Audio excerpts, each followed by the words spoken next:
Tell me a little bit about you because I know you live in Portland. Have you always lived there? Did you move there? Tell me a little bit about you. Yeah, so I am a Pacific Northwest girl through and through. I was born in Seattle, and then I moved to Portland when I was very young. So I would say I'm pretty much born and raised Portlander. Went to school here, learned how to play the guitar here, started my music project here, and have gone through so many different like reiterations of me as an artist here. So this is very much my home.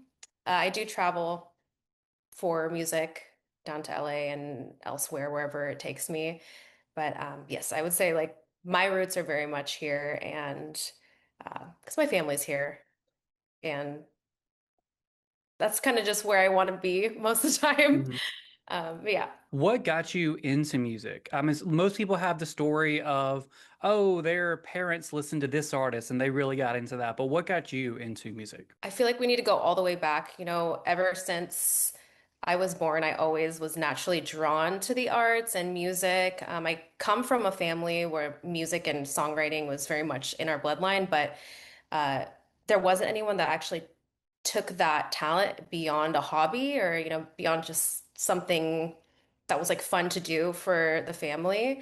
So yeah, from a very young age, I always asked like, hey, can we put on like Disney sing-alongs or, those like sing-along shows? And then from there, I kind of kept bugging my parents like, hey, can I please take guitar lessons?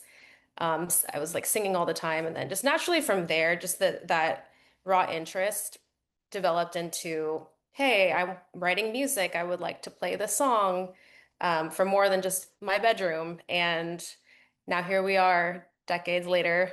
So yeah, it's been a journey from just natural interest to following that intuition. I would say that my music path has been very intuitive. I really go with my gut feeling, and my career, I feel, has been very much based on intuition and following my gut feeling and going with what feels natural and right to me. And it has led me to some really awesome opportunities. Of course, a lot of learning lessons being in the industry as someone that has never has or at least someone that hasn't had that direction or guidance from a family member in the industry. I'm very much like jumping into this without prior knowledge. But yeah. So here I am, still doing the thing decades later.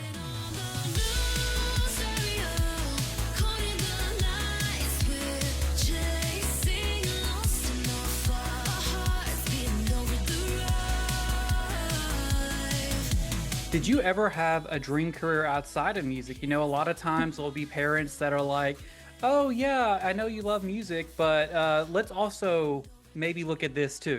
Did you Right. ever have that? I would say my very like when I was little, my first dream was I want to be a singer. I want to be in music. I want to perform, which is so ironic because I was such a shy child. I was so afraid of speaking in front of people. So that's kind of a funny juxtaposition. But as I got older, I really found that I liked communications in general, like writing.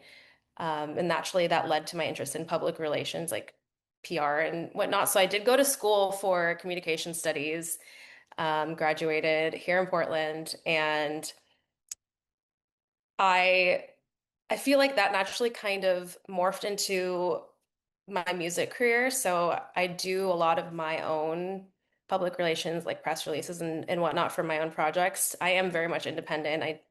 Aside from maybe a couple of booking agents.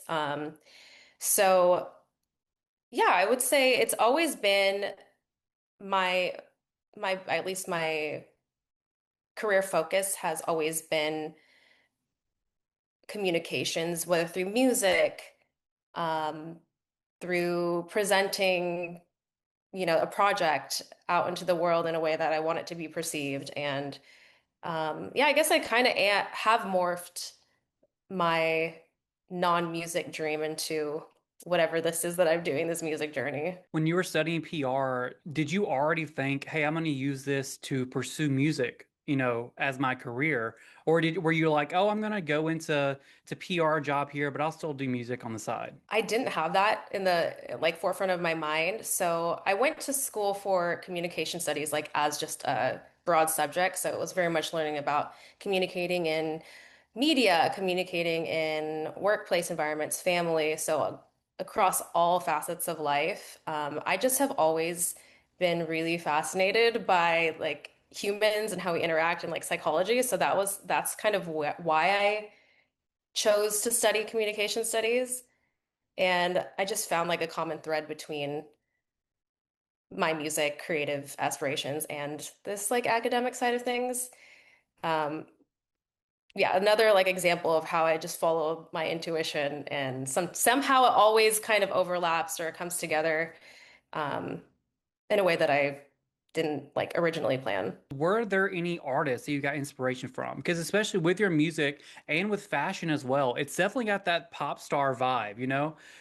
So like were there any artists growing up that you were like, that is kind of what I want to emulate? The first memory I have of being like, wow, this is so inspiring to me. I love the vibe. I love how she presents herself was an artist called Selena Quintanilla. I think I was maybe 2 years old, and my aunt actually, this is back when you could go to the movie store and rent movies. She was going through the new releases and was like, oh, you like to sing? Let's watch this movie. And it was the Selena movie. And I watched that on repeat until the day we had to return it. And yeah, I just was so drawn to her energy on stage, her just aura, how she just the whole like package, how she thought about every little detail about how she incorporated fashion into her performances and just like weaving storytelling and um I didn't realize this at the time. It was kind of this like epiphany later on in life. Why I love her so much. And it's like she was able to transcend like language barriers just through music. Um, I did not grow up speaking Spanish, did not understand a word she said, but I somehow connected to the music. And yeah, that's kind of one of a common thing that I hope to bring into my own music. You don't have to speak the language that I'm speaking or understand it. You don't even have to know what I'm saying, but it's just kind of the energy that transfers through listening to it. Tell me a little bit about some of the first like couple of songs that you worked on, and not like, growing up, but kind of the first songs that you got to actually produce and put out to the world. So if we're really going back to the very first song, like an original song, it was when I was 11 and I wrote it in my room and it was a very emo song. Um, spoiler, I like had a very emo like phase of music. I still love emo music too. Surprise. But yeah, that was the first song. It was called Tonight and it was four chords. It was like this brooding song of lost love. And I'm like, girl, you're 11 years old. You don't know what you're talking about. But it was like just storytelling in my mind. And yeah, I just took it to the studio. It was granted a garage with a computer and very basic sound equipment. And from there, that was kind of how I learned to like articulate what I heard in my mind to a producer. Like I co-produced with them, and the song might still be online somewhere, but it was very like raw and maintained that very like that innocent sound from when I was 11. And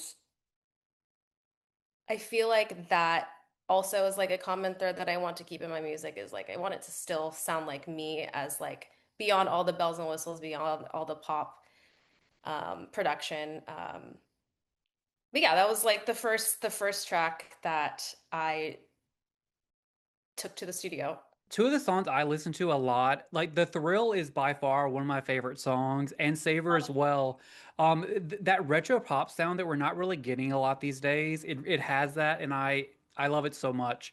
So I wanted to know, as an independent artist, tell me about the kind of like the production process with you. Like when you have a song, what's that next step to get it to be produced? I've kind of had different processes throughout the year, but as of lately, the past couple years, what I've really loved is writing songs on my own, sitting down, closing the door at my guitar, or if a friend of mine, like I have a ton of friends that create instrumentals, if they have an instrumental that I'm drawn to, I'll write the top line melody and the lyrics will kind of flow out with it.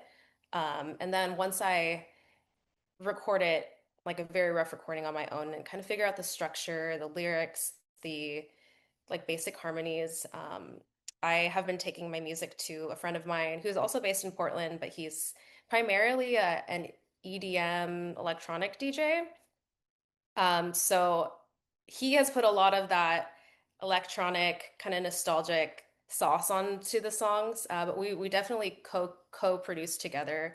And a lot of this is done just remotely. So I'll send him like the rough recording. He'll create an instrumental around it based off the basic chords that I give him and kind of the sound, the vibe that I try to explain to him over email. And then like he'll send something back to me.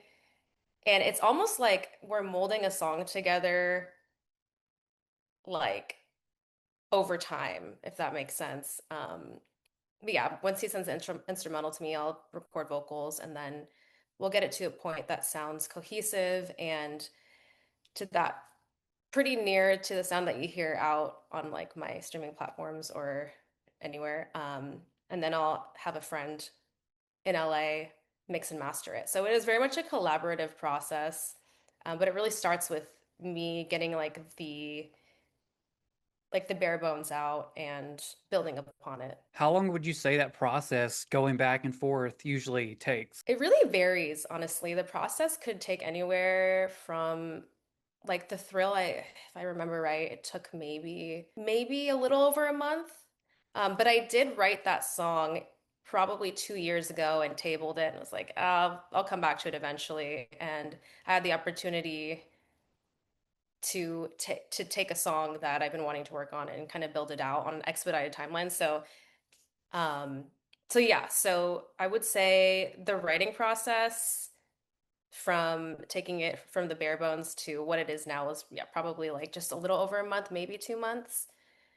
But yeah, it varies. Sometimes songs will take like 2 years because it doesn't sound right to me just yet. No, you've gotten the chance to open for some like really great names in music as well. Sean, you opened for Junie as well, correct? You I did that? did.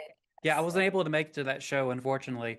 But tell me a little bit about getting to open for these artists, what you gained from that experience as well. So specifically opening for Sean and Junie, I did not know what I was walking into before I like was preparing and walked onto stage or soundtrack.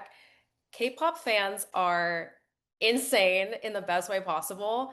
Um, yeah, it was just like there's no way I couldn't have fun on stage. But one thing I learned from those performances is that the audience definitely feeds off of your energy. So there are going to be times throughout my career, or there were times throughout my career where I didn't feel the most prepared for a gig, but I walked into it with this knowing of as long as I have fun, as long as I am present, the audience will kind of feel that and just have fun with me because that's what music should be at the end of the day. It should be fun. You should be having a good time, or at least being, I guess, exchanging energy in certain ways. So, um, yeah, with the Junie show specifically, I had driven to the venue just hours before sound check. And I kind of, like when you're driving 3 hours, you kind of, once you arrive, I was like, oh, like so tired, feeling a little disheveled. I'm gonna get myself together really quick for sound check and then, do the gig. But yeah, that's one thing that I took away from it is even if you don't feel the most prepared, even if you don't feel the most put together, just go out there and give it your all, act like you were prepared, and then, the rest will fall. One very exciting thing you got to do this year was your Grammys experience. So I want to hear a little bit about that, how that experience was for you, the people you got to meet, and if you got any kind of like motivation or new ideas from being, on one of the biggest like places for music. It was incredible, as you would imagine. It was everything that you would expect, but even more like face to face with these artists that I have grown up listening to, artists that I recently discovered and have grown to love. So yeah, it was a whirlwind of an experience. It was the week leading up to the Grammys, which was a Grammy week, and there ton of events and like parties. So it's a lot of like mingling and meeting people there. But the Grammy event itself, it was like a 16-hour day. A lot of people don't know this, but there are two parts to the Grammys. There's the part that you see on TV, the telecast, and then there's a pre-ceremony, a premiere ceremony, which is like much more intimate. It's unassigned seating, so you walk in, you could be sitting next to, you know, I don't know, whoever. I was like in the same block as like DJ Mustard and who else was there? Youngblood and all these artists that are, really killing it. I feel like I'm still processing the whole like experience. Um, if anything that I took from this experience, it's that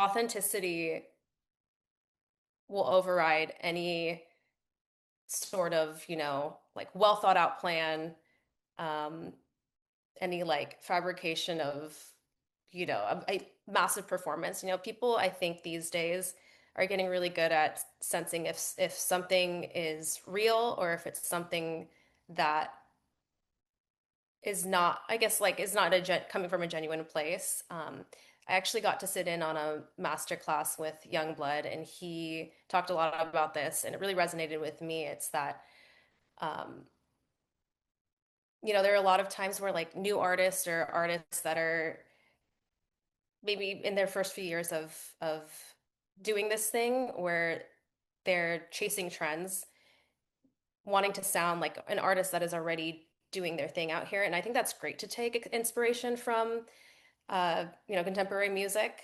But at the same time, you really want to hone in on your own voice and your what feels like, I guess, genuine, authentic to you, and then the rest will follow. Um, I'm not explaining that very well. He said it in a way more like eloquent way, but yeah, I think it's just authenticity speaks volumes. Um, yeah, and on top of that, just like fashion inspiration too. Everyone was dressed beautifully. Um, yeah, specifically an outfit that I remember was Lauryn Hill's outfit was insane. We were walking to this restaurant and hopped in an elevator, and Lauryn Hill was in there.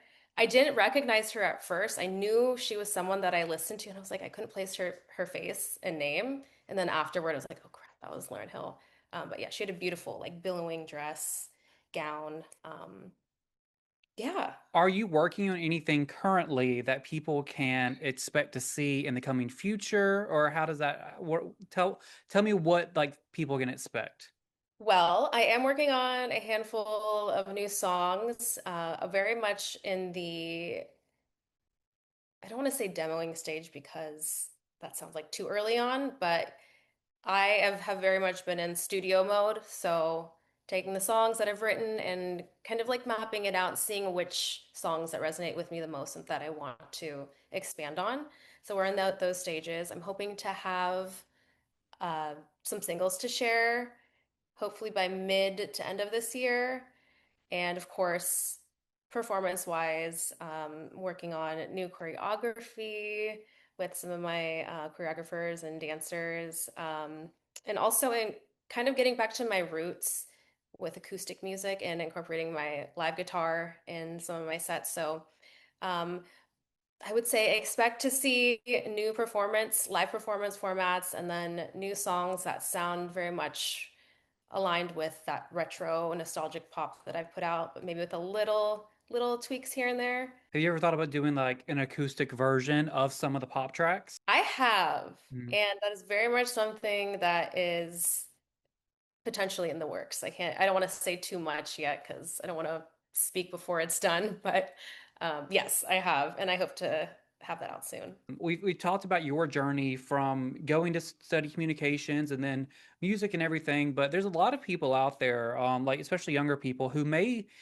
be a little scared of taking that jump into pursuing what they're interested in, being music, you know?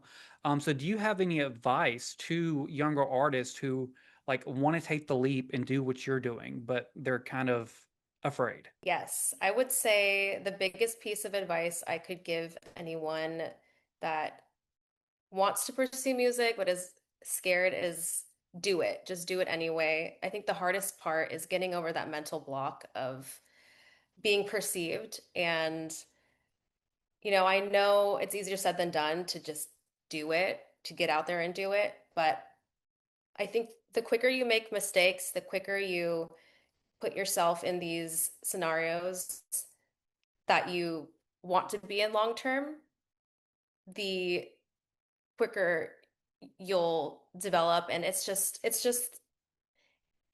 one of those things that takes time. So just jump into it. Obviously, maybe think about how to present yourself in those situations, but I think just make mistakes quicker and sooner because you'll come out of it learning more. Tell me a little bit about some of those upcoming performances you have and kind of like the excitement level for getting to perform for fans. I have some performances coming up in April and May. Um, some of them are here in Portland. I also am excited to travel for a gig to Minnesota. Hmm. Um, and those are going to be performances at school, like universities that have asked me to come out there and perform. There's also some fashion shows I'm excited to open. I get to have the opportunity to be a keynote speaker at some academic events, which is something I never thought I would find myself in, but somehow we're here. And yeah, speaking on some panels as well. So a lot of music, live performances with the whole pop production, and then some acoustic performances that are more stripped down and more intimate, and then um, in between speaking at these school events and industry panels. And then lastly, where can people check you out? Where can they see, some of the music you've done, any like video performances or anything? Where can people check you out? So you can find more about my music and my past shows, my upcoming shows on all platforms, but I would say alanarich.com, my website, will have all my links and more about upcoming projects and some videos and all that good stuff. Instagram as well, also TikTok.